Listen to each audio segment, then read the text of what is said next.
We have been here 2 weeks, and I hadn't felt like writing before, since that first day. I am sitting by the window now, up in this atrocious nursery, and there is nothing to hinder my writing as much as I please, save lack of strength. John is away all day, and even some nights when his cases are serious. I am glad my case is not serious, but these nervous troubles are dreadfully depressing. John does not know how much I really suffer. He knows there is no reason to suffer, and that satisfies him. Of course, it is only nervousness. It does weigh on me so not to do my duty in any way. I meant to be such a help to John, such a real rest and comfort, and here I am a comparative burden already. Nobody would believe what an effort it is to do what little I am able, to dress and entertain and other things. It is fortunate Mary is so good with the baby. Such a dear baby. And yet, I cannot be with him. It makes me so nervous.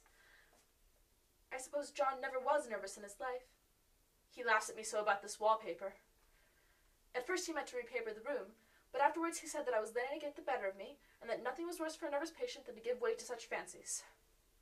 He said that after the wallpaper was changed, it would be the heavy bedstead, and then the barred windows, and then the gate at the head of the stairs, and so on. You know the place is doing you good, he said, and really, dear, I don't care to renovate the house just for 3 months' rental. Then do let us go downstairs, I said. There are such pretty rooms there. Then he took me in his arms and called me a blessed little goose, and said he would go down to the cellar if I wished, and have it whitewashed into the bargain. But he is right enough about the beds and windows and things. It is an airy and comfortable room, as anyone need wish, and, of course, I would not be so silly as to make him uncomfortable just for a whim.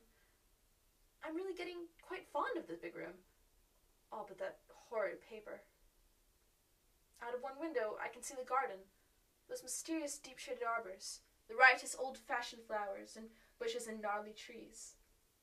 Out of another I get a lovely view of the bay, and a little private wharf belonging to the estate. There's a beautiful shaded lane that runs down there from the house. I always fancy I see people walking in these numerous paths and arbors. But John has cautioned me not to give way to fancy in the least. He says that with my imaginative power and habit of story-making, a nervous weakness like mine is sure to lead to all manner of excited fancies, and that I ought to use my will and good sense to check the tendency. So I try. I think sometimes that if I were only well enough to write a little, it would relieve the press of ideas and rest me. But I find I get pretty tired when I try. It is so discouraging not to have any advice and companionship about my work. When I get really well, John says we will ask Cousin Henry and Julia down for a long visit. But he says he would as soon put fireworks in my pillowcase as to let me have those stimulating people about now. I wish I could get well faster. But I must not think about that. This paper looks to me as if it knew what a vicious influence it had. There is a recurrent spot where the pattern lolls like a broken neck, and 2 bulbous eyes stare at you upside down. I get positively angry with the impertinence of it and the everlastingness. Up and down and sideways they crawl, and those absurd, unblinking eyes are everywhere. There is one place where 2 breaths didn't match, and the eyes go all up and down in a line, one a little higher than the other. I never saw so much expression in an inanimate thing before, and we all know how much expression they have.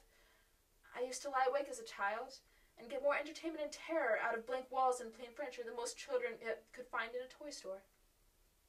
I remember what a kindly wink the knobs of our big old bureau used to have, and there was one chair that always seemed like a strong friend. I used to feel that if any of the other things looked too fierce, I could always hop into that chair and be safe. The furniture in this room is no worse than inharmonious, however, for we had to bring it all from downstairs.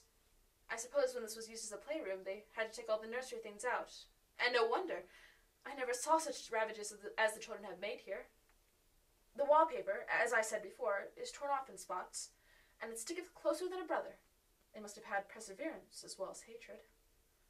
Then the floor is scratched and gouged and splintered, and the plaster itself is dug out here and there, and this great heavy bed, which is all we found in the room, looks as if it had been through the wars. But I don't mind it a bit. Only the paper.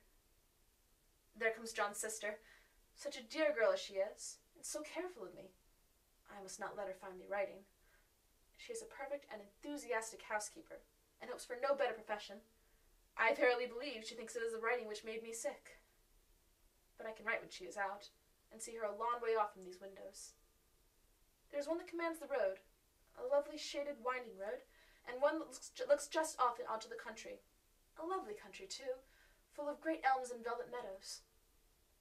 This wallpaper has a kind of sub-pattern in a different shade, a particularly irritating one, for you can only see it in certain lights, and not clearly then.